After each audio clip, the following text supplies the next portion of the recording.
Hello, YouTube, and welcome to Level-Headed News. This is your host, Brenda. Articles in this episode for you, and the URLs are in the description of the video for your convenience. And I'm waiting to make sure everything's working properly here to get started.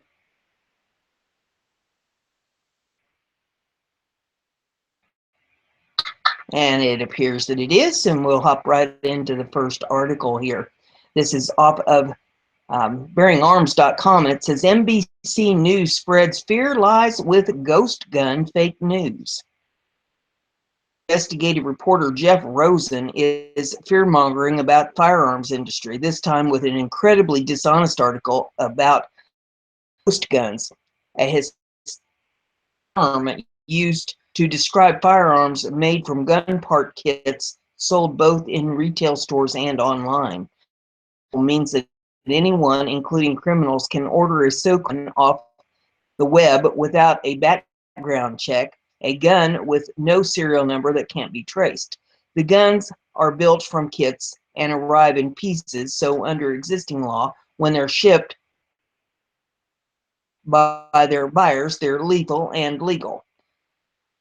Officials like the resident agent in Sacramento office say the loophole is dangerous. People that background check, said Barlow, are purchasing these unfinished receiver kits and making firearms because they know that if they went to a gun store, they would be able to pass a background check. Criminals are well aware of the availability of ghost guns, and they've been used in shootings across the country from Maryland to California. NBC News national investigative correspondent went online to see how easy it would be gun kits. He quickly found dozens of websites offering products and rifle kit to former ATF agent Rick, Virginia. All the parts needed to assemble the gun were in the box when it arrived. It took Vasquez a couple hours to assemble the weapon. This is now a complete and semi-arm, said Vasquez, showing it to Rosen. Rosen noted that there was no serial product, making it untraceable. Said Vasquez, that is correct. You cannot trace this firearm. He took the weapon to a range and fired it. As his expert opinion, it worked great. Former ATF agent and Jeff Rosen are boldly and directly lying to the viewers and readers of NBC News. I know this from as I've built semi-automatic firearms from ground up, including AR-15s and AKM. You cannot buy all the parts for any firearm online and simply slap the pieces together to build a functioning firearm, as they misled the viewers. Very easy claim to debunk. Or imported into the United States has the frame or receiver that the ATF recognizes as the actual firearm that carries the serial number. All the other pieces are just parts. Barrel stocks, hand guards, sights, triggers, etc. that can be bought online or in retail stores as individual parts or in part, but the receiver must either be purchased as a serialized firearm or it must be manufactured from an incomplete piece of material, a functional firearm. Quez and NBC News are misleading you. The metal part,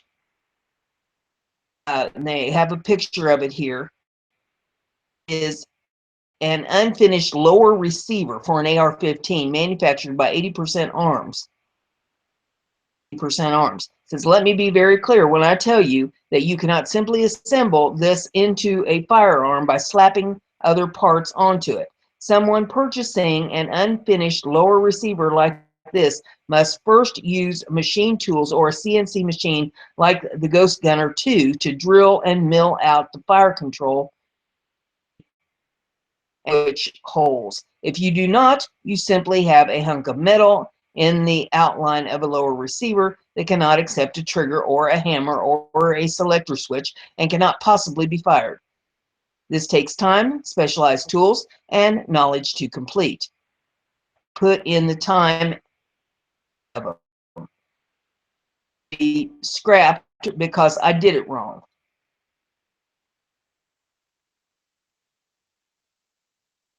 And it's scrolling a little too much here. Let me get this under control here. Building an AK style rifle is even more complex than building an AR-15. Starting with a piece of sheet metal that must be bent into shape using specialized tools and then assembled in a process more akin to blacksmithing than gunsmithing. I spent 2 days in a machine shop with an AK builder, Jim Fuller, to build the rifle you see above, and there's a picture of it here. And that was starting with a finished and serialized receiver. In a fake news article, does NBC News or the serial Rosen describe the effort that you must manufacture the receiver from incomplete pieces of a fight. They all but gloss over that, dishonestly assert that you can buy all online and simply with hardly any effort. You wonder why I no longer trust the mainstream media. Further than this example, NBC News and Jeff Rosen have once again been dishonest in order to sell fear and sensationalism, creating an imaginary loophole in the law that simply doesn't exist. The article that I have for you is off of CBS News, and I wanted to read this because my husband was a pilot. Commentary on this one. Harrison Ford's plane has close call with a 737 at California airport. Was piloting a small plane that flew over 737 passenger plane with 116 people aboard at a Southern California airport on Monday, source confirmed to CBS News. According to the FAA, air traffic controllers cleared the pilot of a single-engine plane believed to be piloted by Ford to land Tuesday on a runway at John Wayne Airport in Orange, California. The pilot correctly read back the clearance to land on the runway, the FAA said. However, rather than landing on the designated runway, on the taxiway, parallel to the runway, flying over a Boeing 737 that was holding in place short of the runway. I don't know how close the two planes came. I asked the air traffic controller, was that airliner meant to be underneath me?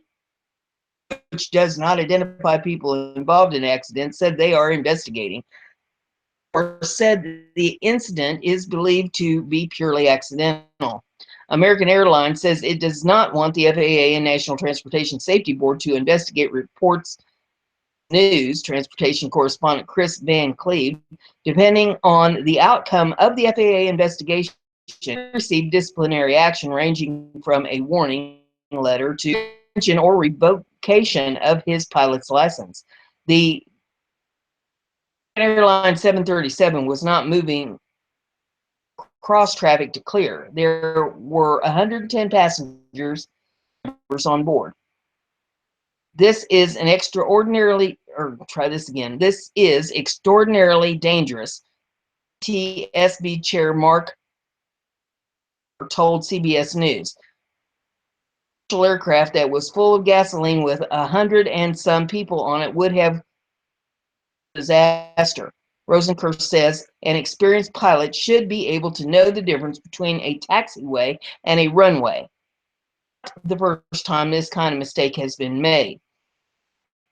Ford, reached by CBS News, refused to comment. 4 years old, who has logged thousands of hours of airtime, has been involved in several crashes over the years.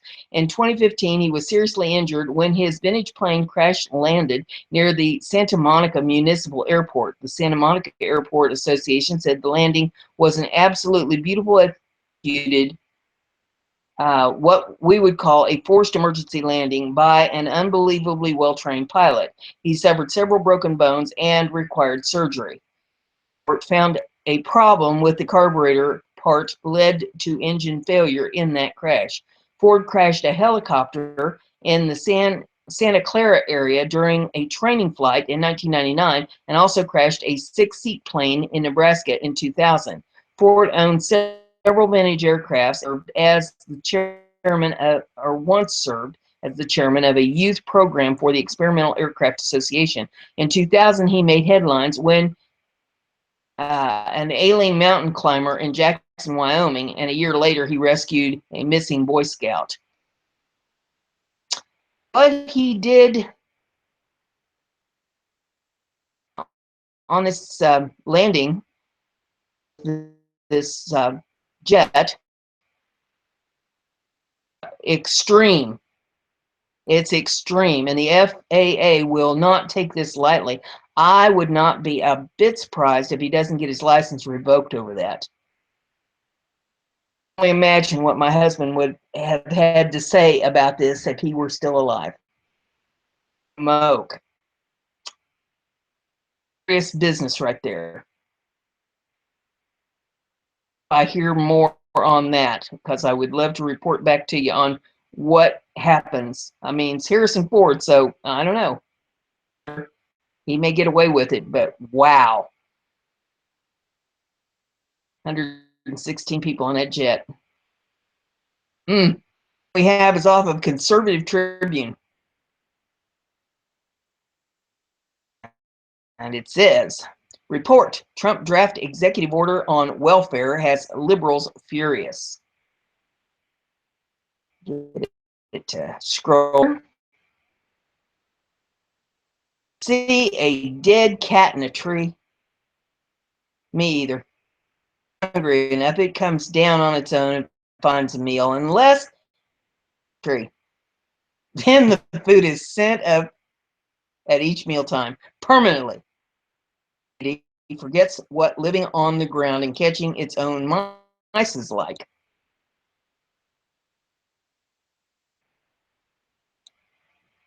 And I'm waiting for my hamster to scroll this up here. This analogy to our current liberal cradle to grave welfare mentality has not escaped President Donald Trump's attention. Strict welfare limits are moving up the president's priority list. Welfare to immigrants is a critical item on the agenda, according to BizPac Review. A copy of a draft order reported by the Washington Post earlier this month, subscription required, and being circulated among cabinet members seeks to address what the order describes as a massive burden on the American taxpayer.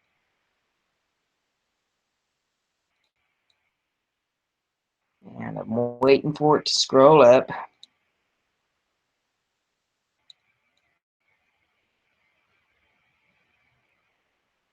Come on.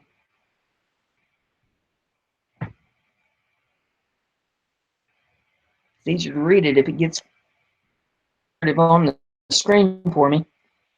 Okay, the order calls for immigrants likely to need, well, either not enough or way too much.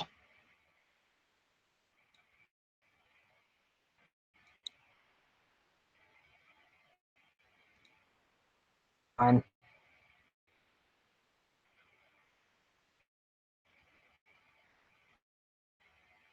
Goodness, this is frustrating.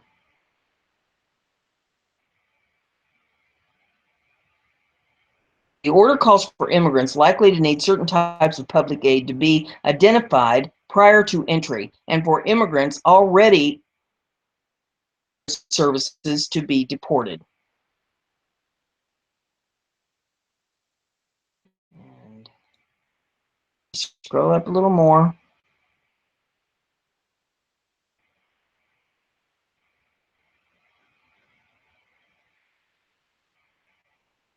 I know it has something to do with these things. So I guess I should tell you there is a video in this if you want to pull it up and see it. I'm going to try to keep it from playing as I get the article to scroll up.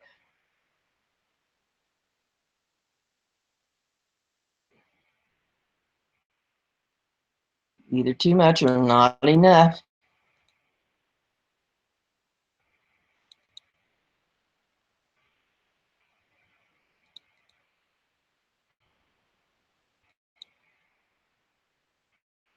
The draft order also requires strict financial responsibility for relatives who promise to support immigrants who are instead now relying on social aid. The potential savings estimated by the order as $100 billion, although little data exists to support that figure. Here's the video that you can view. Legal immigration, a bipartisan issue.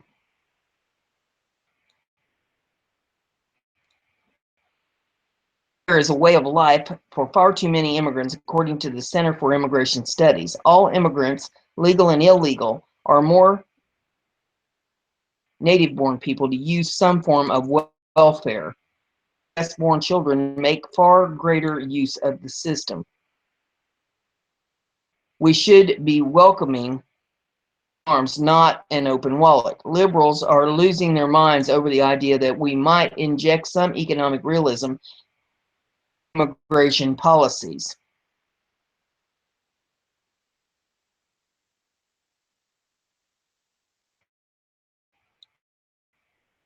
Come on.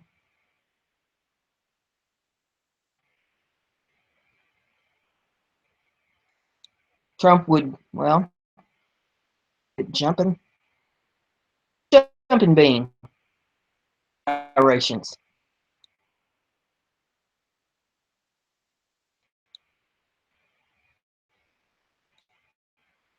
I'm losing my patience with you.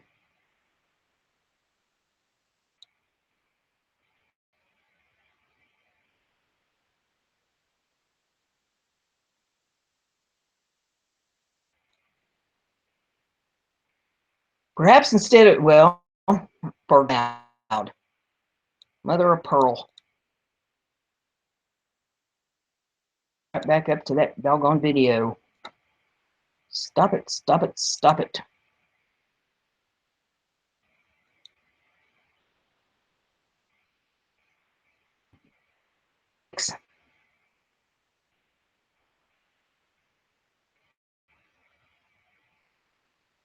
Well, I covered the fair share of that. So if you want to read the rest of it, maybe you'll have better luck with it than I will. The URL is in the description of the video for you. And I'm just going to jump to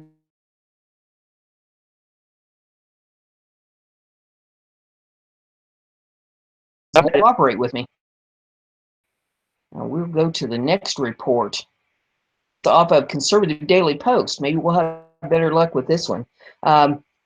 After cult ritual leaves one dead, killed by unusual weapon in a terrible way. This, I can't make this stuff up. This is the most bizarre thing I have seen in a while, if not ever. And yet another display of outright evil for evil's sake. A 15-year-old girl has been murdered in what appears to be a satanic ritual. At a time when most girls are trying to get their boyfriends to put down the Xbox controller long enough to snap a selfie, Jessica Valera was sadly descended upon by three 17-year-olds who left her stripped and with a broomstick protruding from her eye. In Kolua, and I'm guessing that's how it's pronounced, Kolua, and therefore is not directly tied to the string of weekend Satanists that have been terrorizing innocents in the U.S., it is a sign that things are on a moral level. It is a sign that things on a moral level are heading, well, to hell. The strike that took Miss Valera's life was said to come forceful with extreme violence, and that some markings etched into her body had implied that the motive was satanic rite of some kind.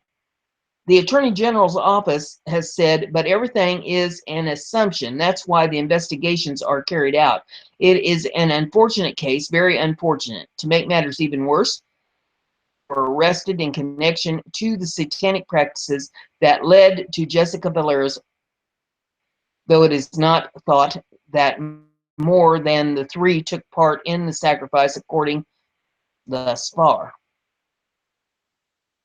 And there is a picture here of what appears to be, I guess, a young man with his hand on some type of a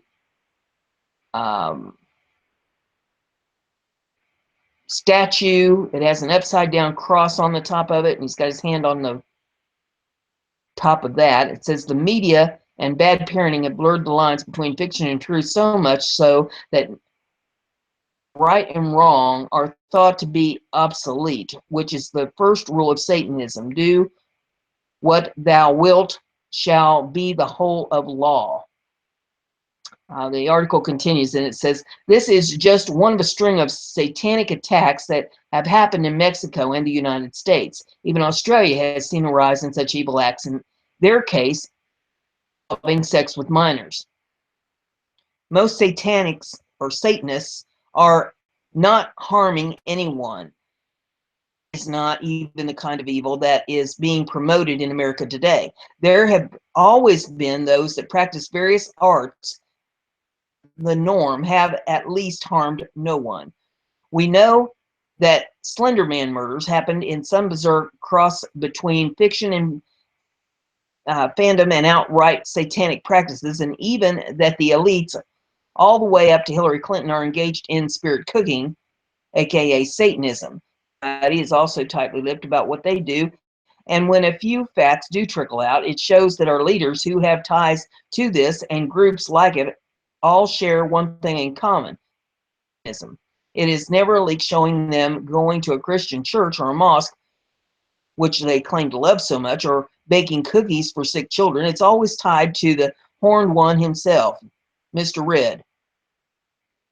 And there's some video in this. It says, rather than make a tiresome list of the gruesome murders just to make the stomach crawl, which can be done by clicking here, here, and here, you can check out, perhaps we should spend a bit more time trying to figure out what's causing all of this. Sure, if someone wants to worship the devil, that's their right.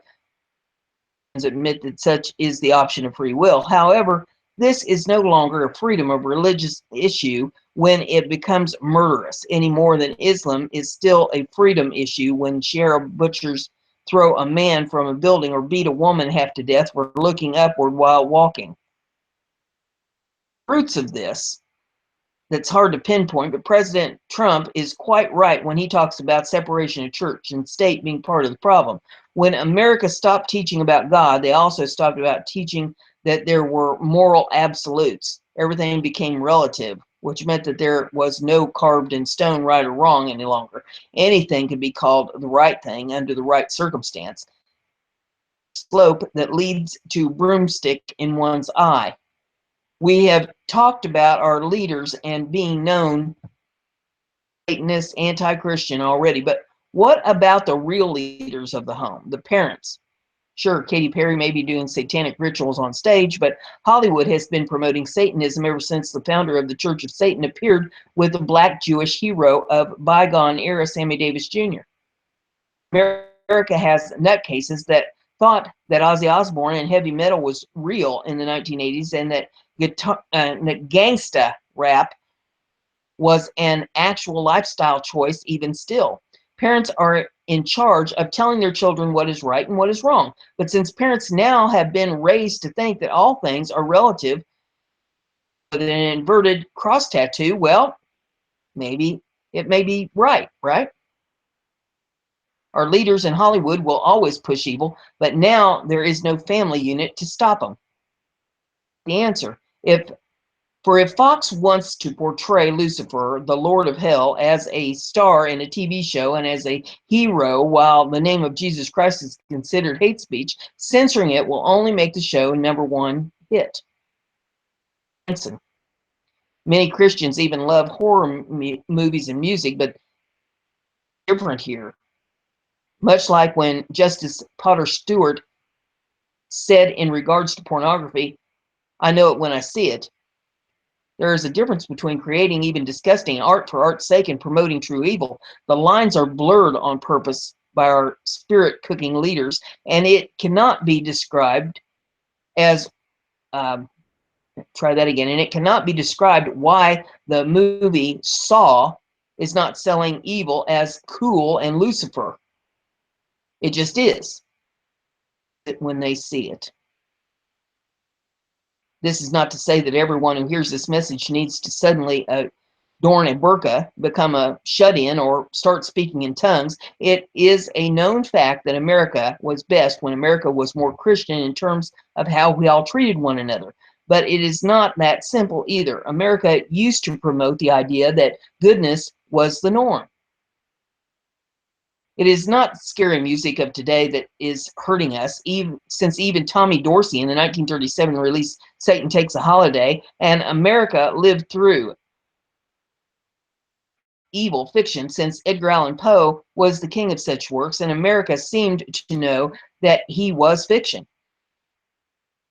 Signs of publishing houses pushing evil with media and sexy, sinful jazz. And America was grounded, so it did not take root, if that was the goal. Now things are different because Katy Perry is allowed to perform satanic rites on stage if she chooses to, but that America is full of people who promote it. An antagonist, or for crying out loud, what even atheists and agnostics, who are really just atheists who don't want the facts in most cases, need to understand is that it does not matter if they or anyone believes in the devil. Who do believe in him are openly worshiping the ones who they believe want to destroy man the way he did in the book of Job.